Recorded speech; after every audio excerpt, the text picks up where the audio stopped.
Benoîte bergère. Bien qu'un paysan soit difficile à contenter, et de sa nature peu prodigue d'éloges envers ses petits domestiques, Louis Astier était si content de Benoîte qu'il ne pouvait s'empêcher de le dire.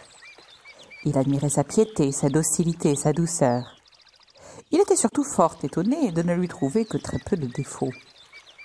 Tout prospérerait autour d'elle. Les moutons se portaient à merveille, et lorsqu'elle rentrait le soir, un calme dont on ne savait se défendre, entrait avec elle. Contente du morceau de pain dur qu'elle recevait chaque matin au départ, jamais Benoîte ne déroba rien à ses maîtres.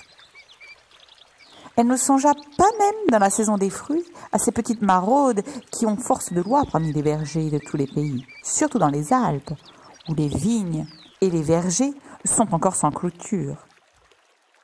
Son morceau de pain trempé dans l'eau du ruisseau composait tout son repas.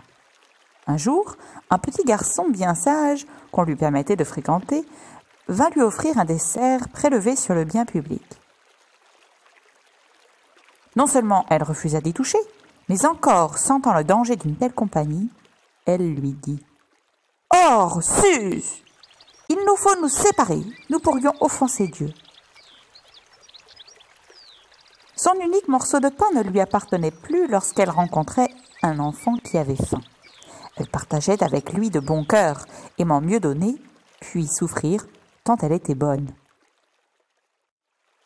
Elle se consolait en disant « Oh, c'est bien assez que je mange la semaine prochaine chez mon autre maître. » Cependant, Benoît servait aussi Jean Roland. Cet homme était brutal, colérique. Il blasphémait.